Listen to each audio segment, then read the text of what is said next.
Right.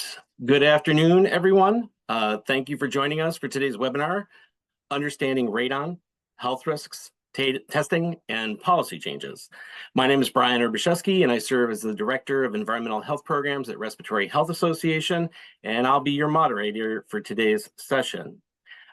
Before we get started, just a few housekeeping notes. The webinar is being recorded and will be made available on Respiratory Health Association's website. You are welcome to submit questions for our speaker at any time during the Q&A feature, using the Q&A feature on Zoom. We'll address as many as possible during the final portion of today's session. And today's presentation will run approximately 30 minutes with about 15 minutes for questions, wrapping up about 12:45 Central Time. So whether you're a homeowner, a renter, a healthcare provider, daycare worker, or simply someone interested in protecting your indoor air quality, we're glad you're here. Radon is a serious issue, but it's also one we can do something about. You'll walk away from today's session with a clearer understanding of radon basics, the health risks it poses, how to test and mitigate it, and what's happening at the policy level. Now, I'm thrilled to introduce our featured speaker, Dan Potter.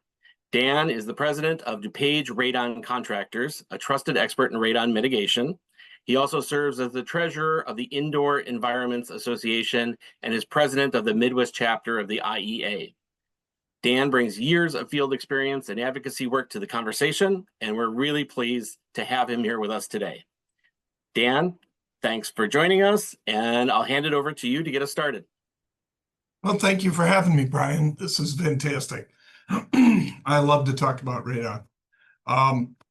The titles that he had mentioned, the titles don't do you guys much good, but the organization that he mentioned, the Indoor Environments Association, that might be something that you might want to note in case they can help you with anything you may have in the future, whether it's questions, anything to do with radon. They were, you might or might not know them from their previous name, which was the American Association of Radon Scientists and Technologists, which is a heck of a mouthful, which might give you an idea why we changed our name. But anyway, that's what the organization was also known as ARST. They are the biggest radon organization.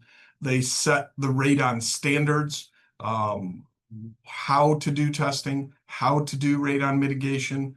They give training and accreditation. They drive radon policies.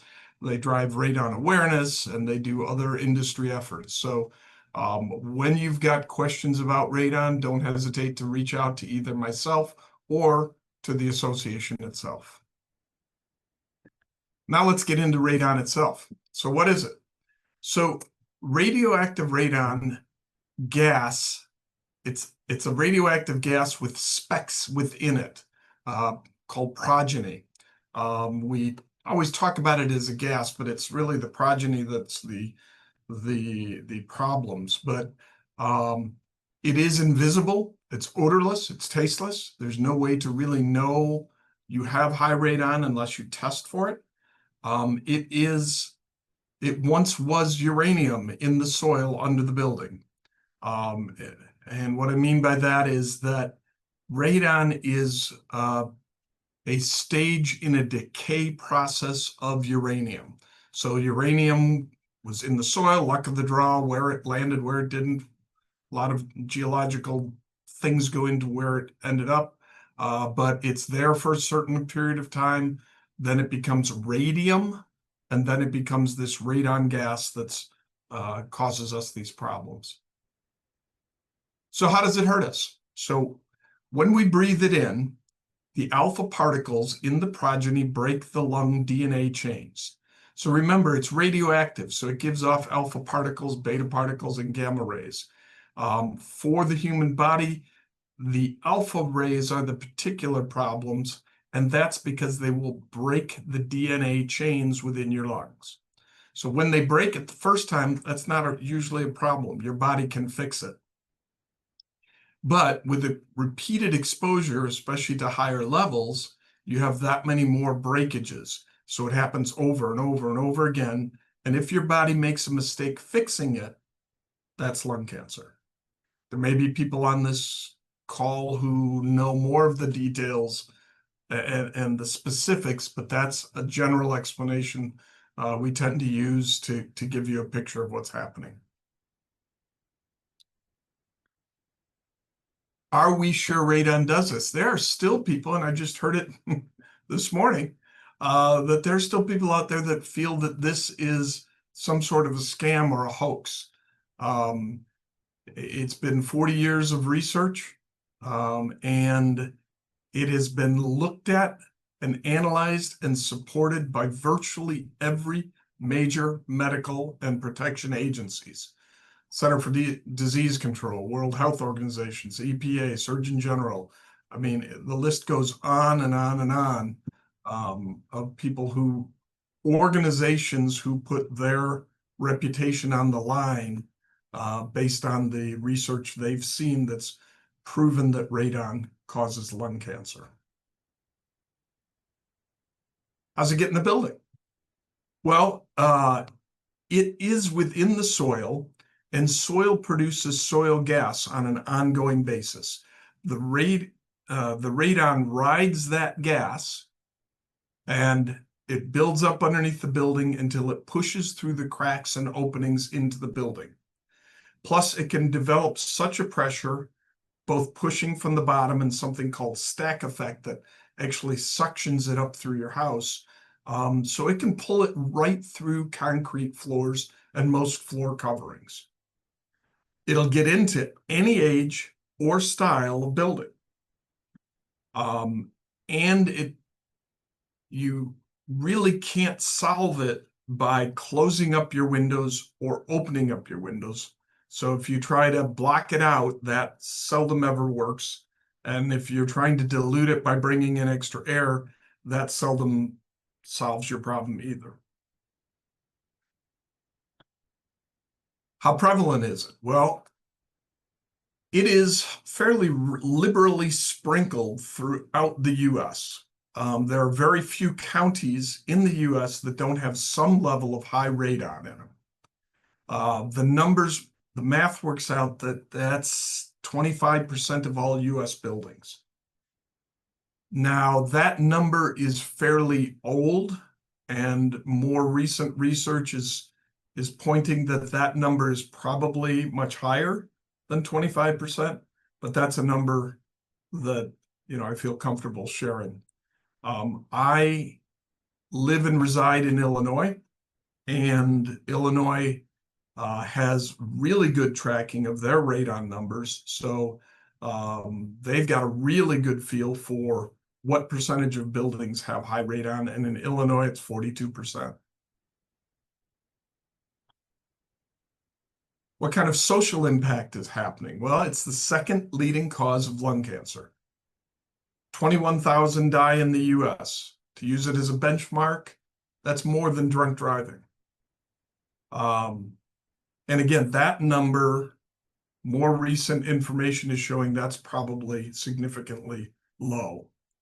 In Illinois, for instance, it kills more than fires, smoke from fires, asbestos, carbon monoxide combined.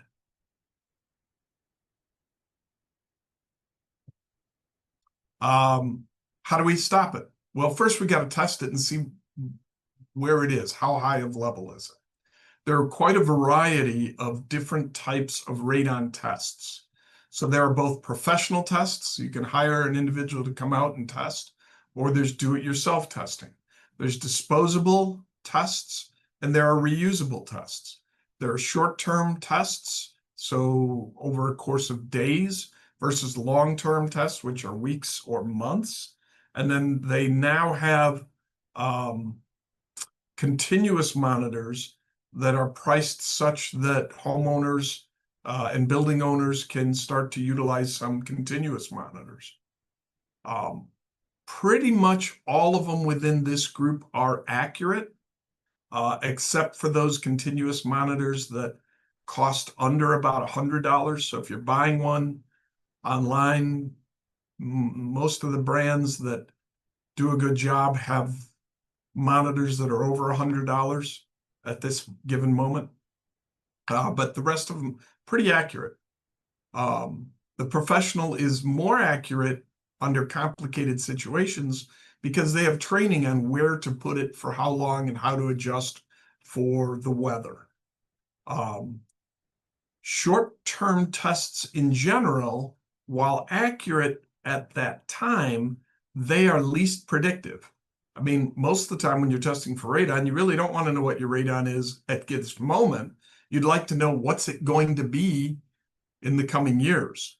And so the short-term test, because it does get impacted some due to seasonality, it's least predictive.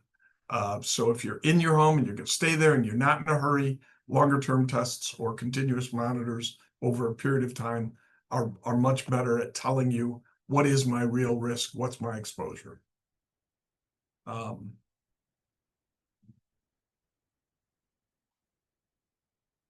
What happens when we find we have a high radon level? Well, what is a high radon level? Anything over 4 picocuries per liter. So that's what the industry calls the magic number. And we all laugh at that because it's not really magic. You want no exposure to radon, but no exposure is almost impossible. So, the industry had to draw a line in the sand somewhere. The reality, and it's good to have a line for things like real estate transactions.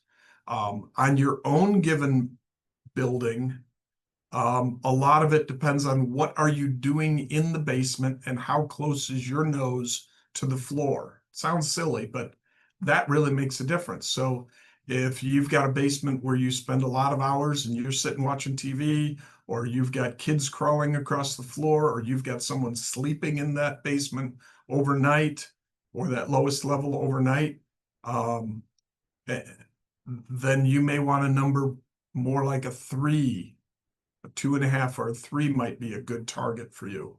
If you're never in your lowest level, maybe 4.5 isn't so horrible for you. If you're unsure how your number stacks up against these kind of parameters, just let me know, or let the indoor, give a call to the Indoor Environments Association. The mitigation itself is not a particularly good do-it-yourself project.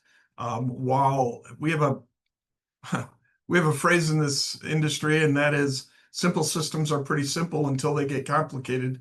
Then they can get really complicated really quickly. So while looking at things online may make it look very easy to put these in yourself for a handy person, there's some nuances that make it, you don't want to spend all that money and then not be protected against radon. These systems, when you have someone install it, they, in our area, now we're a little more expensive because we're near Chicago and we have to use conduit for electricity, that kind of thing.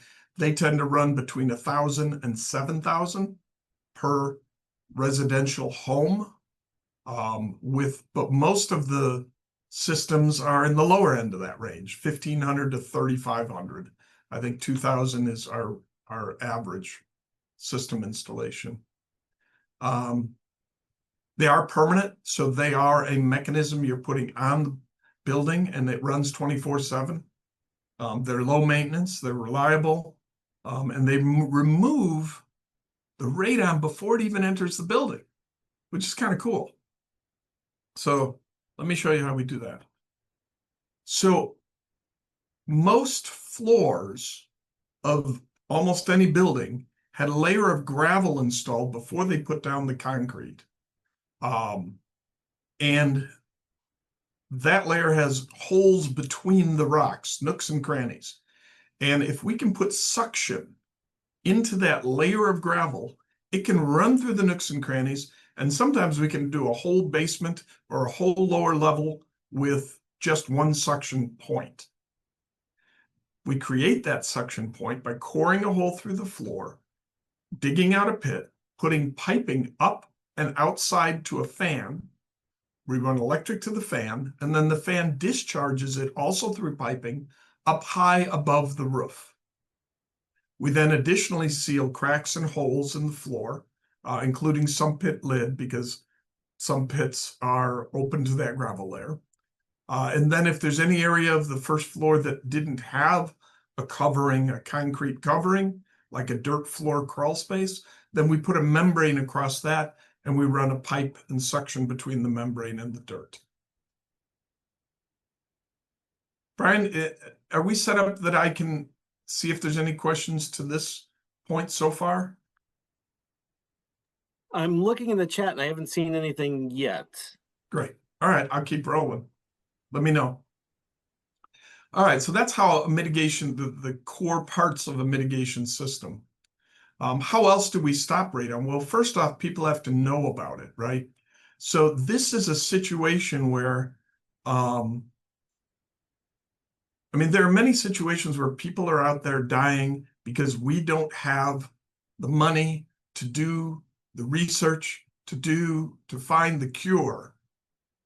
Well, this is a situation where people are dying and we have the cure, and I, quotes cure, but we have a formula that is effective for stopping this from happening.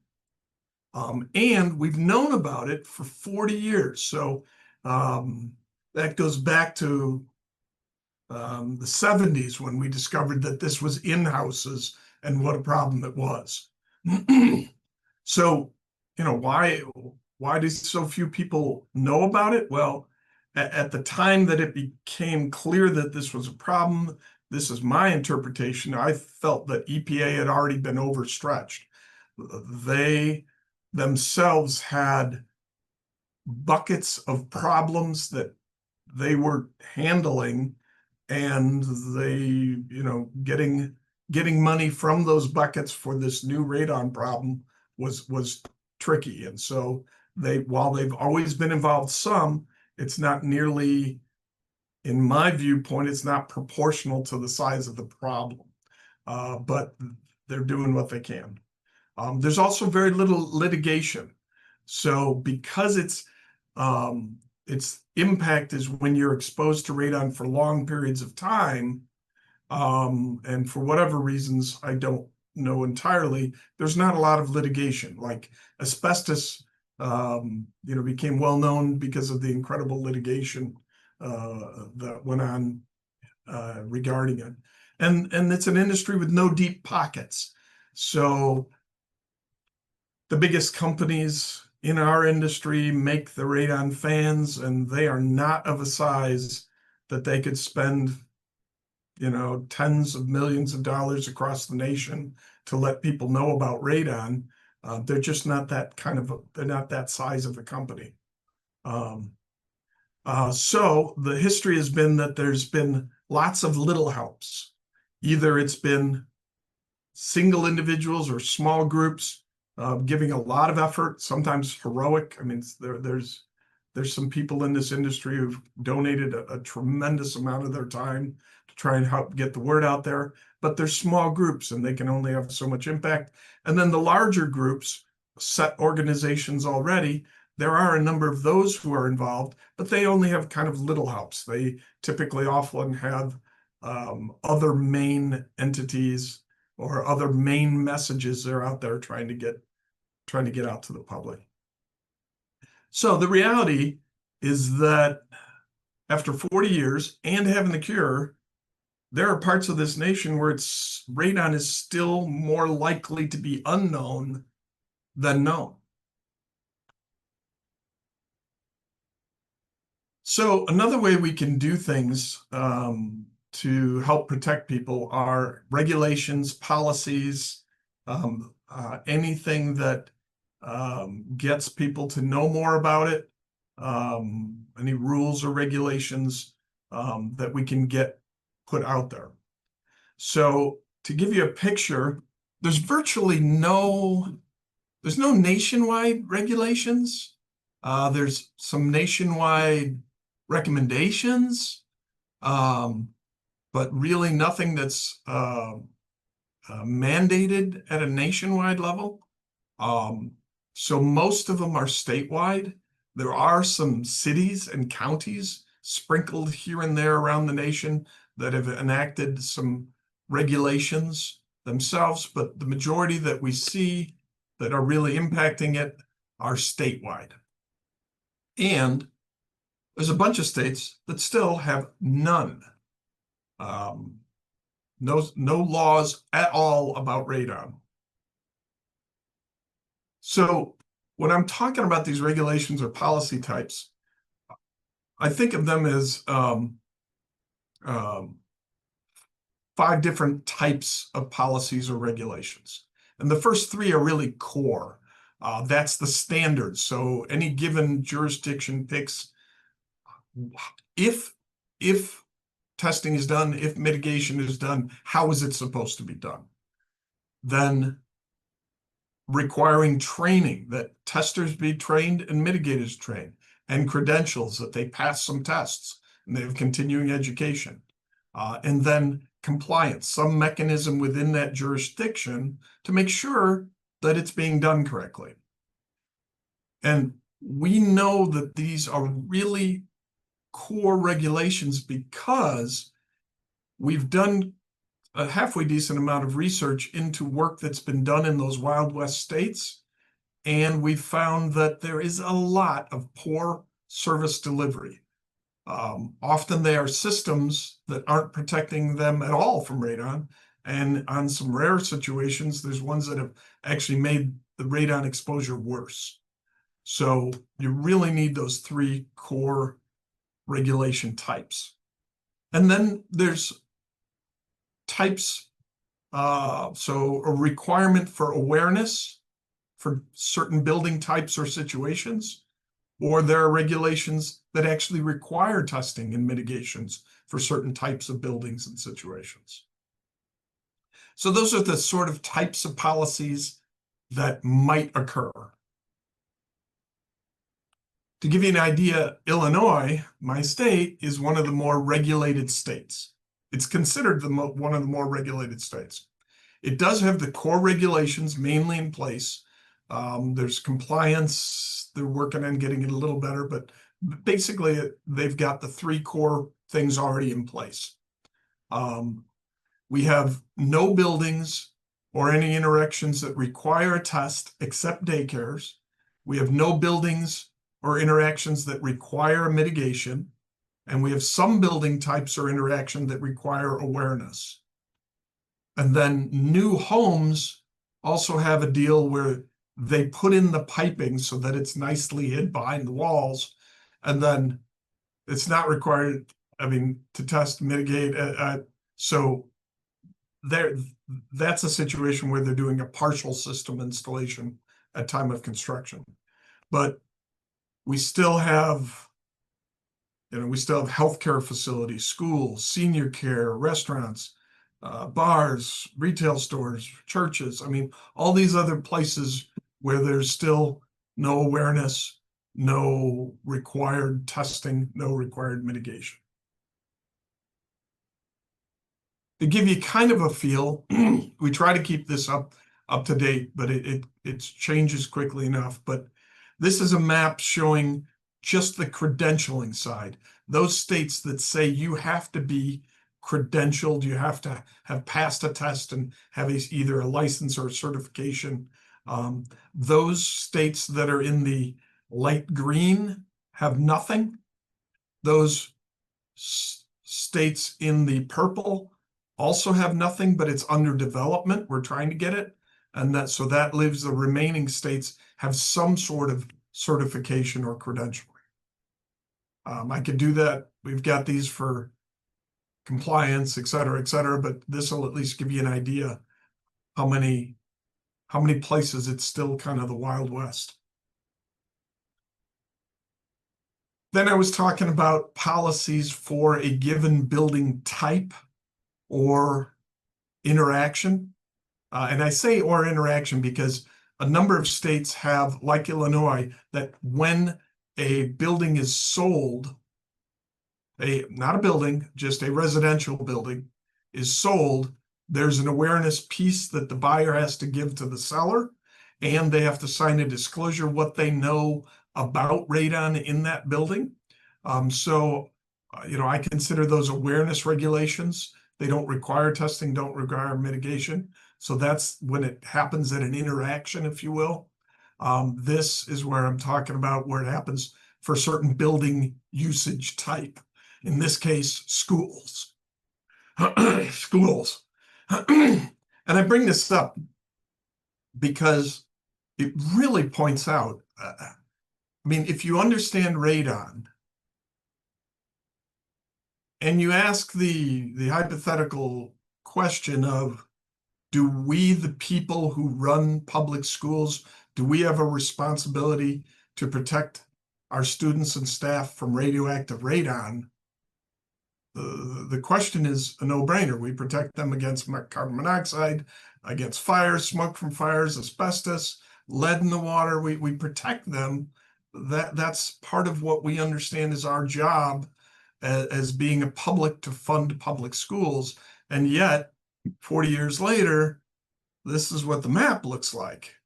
Those tan areas have no regulations at all. So there's a lot of work to do. All right, how do we get these regulations? So how did the ones who were there, how did they even get there, right? So I know very little. I grew up knowing very little about policy. And before I got into this industry, I knew very little about policy. Somehow I assumed that lawmakers always, they come up with the regulations and they make sure they get passed. And that's really not the case on the vast majority of rules and regulations. Most of them get put in place because of people like me and you guys, everybody on this call. It's regular people. So a person has an idea of where there might be a regulation, or they join a policy group that's already got some ideas on where they want rules and regulations. They decide the types and the details of the regulations. They learn the process. And the reason I'm not getting more specifics here is the process can vary a lot based on what you're looking to do and who regulates it. So the same kind of situation in one state may be handled by a division of the state government that controls public health. And that's where the regulations that you seek should sit. And your decision maker may be a single individual or a board of members. And in another state, the very same rule might be the state legislature, where you've got senators and House of Reps that are the decision makers, and that may be a completely different process. So, whatever you want to do, you learn the process. You go and garner affiliates. So what we've seen historically is that when one person, one group, let me rephrase that. What we've seen is that when multiple groups get together, you have better success. And if you're looking to do anything with the radon world, getting IEA involved is huge. Jane Malone over there heads up the policy. She has a finger on her pulse of what's happening. She can be able to say, we tried it this way, be sure you do this. We tried it over here, or if you're in this state, you're trying this, here's somebody we know is on it can help you with Be Pivotal. So, and then other groups. So on the first slide, I'm also the president and the founder of the Illinois Radon Policy Task Force. Again, just a policy group, a bunch of us getting together. We gave it a name, but we have affiliates. So we have the Respiratory Health Association is one of the firms or groups that's behind us. And then when you're talking to a decision maker, it has that much more power because you've got names of different groups behind you. Then also gather other advocates. So very little has happened by single people efforts, and the more the better. Even if you only have 3-person groups, that's 3 times as much minutes you've got and efforts you've got toward this. And then, of course, you got to do the actual campaigning to the decision makers. It's emailing, it's phoning, it's visiting. We set up a group where we've got people who don't want to do any emailing, phoning, or visiting, but they want to help out. So they do the behind the scenes stuff, research and making fact sheets, that kind of thing. The bad news is that we've got very little policy compared to what we really should have out there. The good news is there is more being done to change policy at this moment than there has ever been in history. And it has kind of ballooned a little in the last 5 years. So this is a map of the light green, or the lime green is where nothing necessarily is going that we know about, IEA. And then the other states have something going. There's a group, like we said, that's pushing for some sort of policy change actively right this minute, for some of these different types of regulations and types of rules. Policy, I hate to belabor this, but it's made by people. It's regular people. It's just people. I knew nothing about it till I got into it and started reading about it and talking to people. And they tend to be some great and interesting people that have joined these groups. It's kind of cool because you get to know you save lives. I know I'm on a call where there's probably quite a few people on this call whose everyday job is to either enhance lives or save lives. But for me, it was an added bonus. There's very tangible results. Our group 2 years ago got a bill changed into a law. That law was an awareness piece for tenants, and I'll talk a little bit more about that a little later, but that has the potential to save thousands of lives over the next 10, 15 years. Thousands. I mean, wow. That's a pretty cool thing.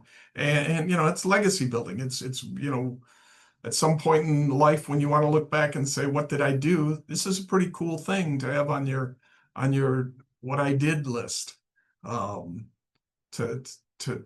look at yourself. And I'll put a little pitch out. If you are in Illinois, we would love you to join the Illinois Radon Policy Task Force. We're working on laws right now for schools and daycares. And we're ramping up for our session for next spring. That's my presentation. We've got a lot of questions, and I can answer those, and then I can answer them on the fly as well. All right, Dan, do you want to just leap into the questions? I think the first one might be pretty easy. It sounds like a yes or no question. Can you see them, or do you want me to read them out? I cannot see them. I'll stop sharing. Okay. Well, I'll read them out for everybody else so they know. Great. Do you encourage homeowners retest their homes after the mitigation system is installed? My home's level was still 9 picocuries after our system was installed. We ended up needing a second mitigation system installed under in addition to our home, not connected to the HVAC system in the main part of our home. Yes, so absolutely. So these systems, let me just get it back here. I'll get my name up so we've got it.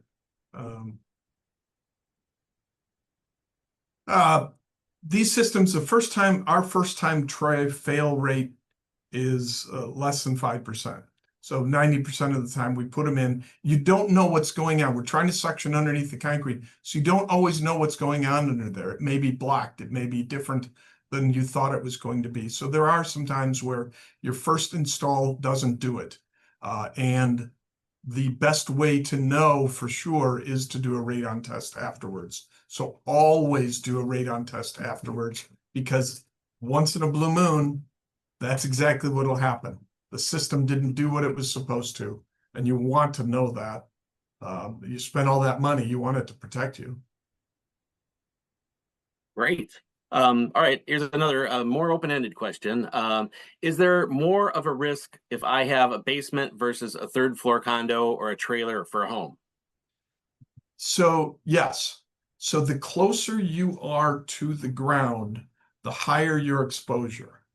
A general rule of thumb is that each floor you go up, it cuts in about half.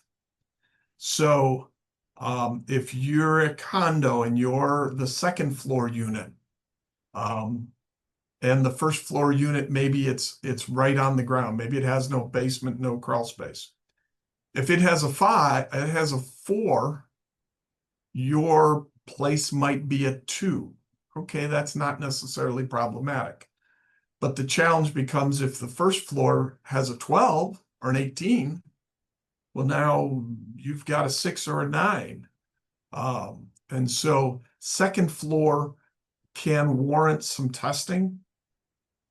Third floor, fourth floor, fifth floor, there's a point at which um, you can test, but the odds of running into high radon reduce as you go up. Now, the other thing to be aware of, and I think you mentioned a mobile home? Yeah, if someone had a mobile home. So it's still worth testing. Sometimes it's breezy enough underneath there to keep that radon down, sometimes not, so it's worth testing. The other thing to understand is I've had people say, well, my house has no basement. I'm a slab, what they call a slab on grade house, no basement, no crawl space. I don't have to worry about it. Well, not really. In fact, your exposure might actually be higher. Not the number, but your exposure, because you probably spend more time on your first floor than most people spend in their basements. And you may have a bed on your first floor. So you're not only spending your evening hours and then going upstairs to go to bed, you may be sleeping with your nose 2 feet above the concrete. So houses that are slab on grade are, they have the potential to give higher exposures at the same radon level because you're breathing more of it in. Great. Another question. Why do you think why do you think between lung cancer and radon, or the connection between lung cancer and radon, is not widely talked about? What do you think the reason for it not being part of our health care discussions? Well, and I said a little bit, we don't have the litigation, we don't have the deep pockets. EPA isn't as invested as might make sense, but there's also the research itself, the history. There was some iffy research in the first years of all of this concern. There was a bunch of research that was focused on minors and they were extrapolating it. So it didn't come out of the gate 40 years ago with this big, definitively decisive research. They have it now, but it's been added over the years. And so I think that gave some traction to those people who would look at those early studies and say, oh, well, here's the problem with the study. And sometimes they were actually right. So I think, again, we're late to the party. So, number of factors, it seems. I'm going to combine 2 questions for you here. One question is, how often should one test for radon? And another similar question is, like, if you're building tests within the limits for several years, what are the possibilities of testing high? So I know you talked about, testing right after the system was put in to make sure it's working, but how do you test, or how certain are you that levels will be low over time? Yeah, and I'd like to answer the second one first. So remember back to me saying that radon is part of a decay chain. It was uranium, then a certain amount of time goes by and it becomes radium, then a certain amount of time goes by and becomes this radon gas. Well, that's really important to how often you test, because today I may test and I may have a lot of radium under the floor, which doesn't hurt me at all. But a year from now, its time may have occurred that it now is radon gas. So knowing that makes you understand that this radon level may go up and down over time, probably will, and it's a natural part of what, the opposite is true. Maybe the radon gas has gone away because it's used up all of it. It is now all turned to the next item, right? So because it can go up and down quite a bit over the years, EPA recommends every house, every building be tested every 2 years, which is amazing. I think very few people know every house, every building, every 2 years. Yeah. Dan, I know you talked about a lot of new homes being sort of pre-equipped with a lot of the materials you need to put in a radon mitigation system. And oftentimes, it's adding a fan to start the process of sucking the radon from under the house and venting it out. But somebody here asks questions like, do you recommend active or passive mitigation systems? Yeah, so and what you're talking about is that exactly. So when they build a house, they put piping through, and it acts as a passive system all by itself because of something called stack effect. It creates a little bit of a suction on the bottom of the house, and it can vent a little bit of the radon. But research has shown and been very clear that if you have high radon, a passive system will only get you down to where you need to be about a third of the time. The vast majority, I'm sorry, 25% of the time. So 75% of the time, it's not going to protect you if you have high radon. So think of those as a way to hide the piping, because when our mitigation company comes in after a house has been built and we put a system in, a lot of times the piping will be in the basement. It'll be showing. The fan will sit outside instead of in an attic sometimes. So it's less aesthetically pleasing sometimes. So the problem with it though is builders sometimes sell the house and say, we have a radon system. And then the homeowner doesn't do the research and doesn't do the testing, and they think they're protected, where if it was high radon, it's only protecting them 25% of the time. So if you have a passive system, still check every 2 years. Thanks. It's really good to know.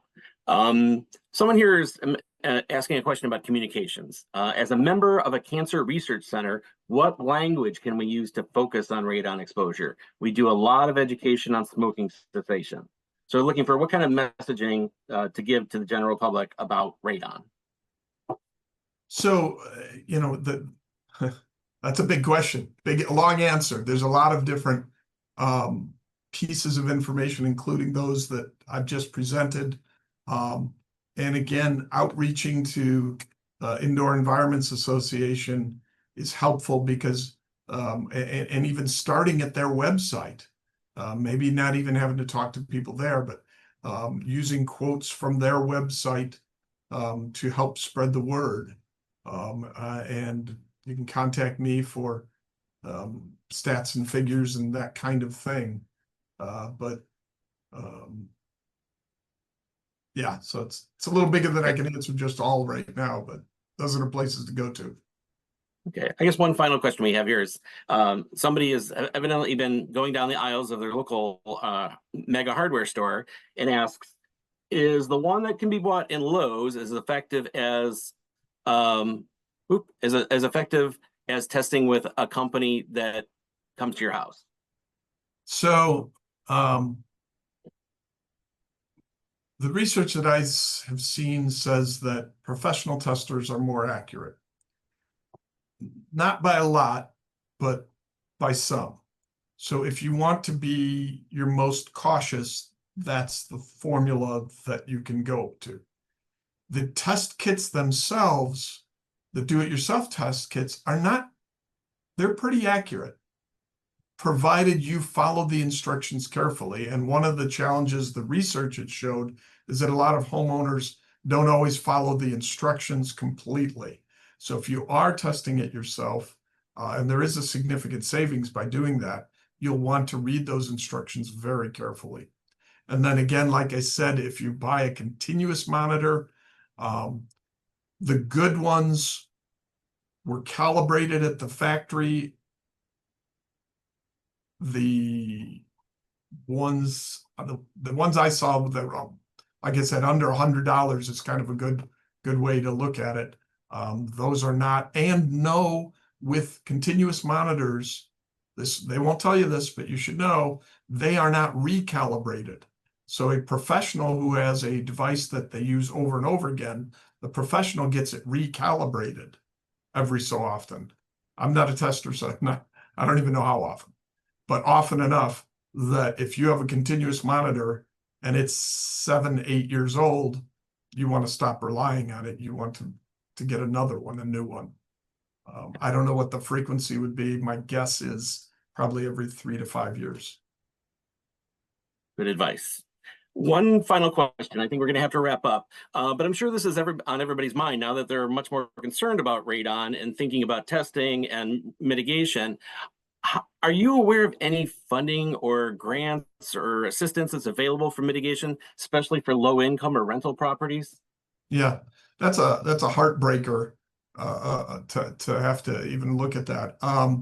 So the testing isn't quite as problematic because these do-it-yourself test kits are, $30, $40. You can buy them in mass for $12, $13, that kind of number. It's the mitigation where you're into small thousands that is problematic for low income. There's not a lot. There are sprinkling throughout as far as I know, sprinkled across the nation, quite liberally are places where you can find a free test kit. So helpful on the test side. There's only, that I know of, only a few programs that are helping you on the mitigation side. And I would love to have people on this call get fired up and help us build. We have a blueprint, we just haven't even been able to man it, where you go out and get places like Menards and Home Depot and Lowe's to donate some of the equipment, and the Radon company. I mean, there are organizations who would help either reduce costs or donate some of this. It's just we need the manpower to get these programs up and going. So Got it. I would love to see more of them. Thank you, Dan, again, for lending your expertise and time. It just goes to show that there's a lot of work that still needs to be done in the field of radon and radon mitigation to ensure people stay healthy. If you have any additional questions, you can visit our website, resphealth.org, for more information on radon. And I want to say thanks for joining us to learn more about radon, and have a great rest of your afternoon.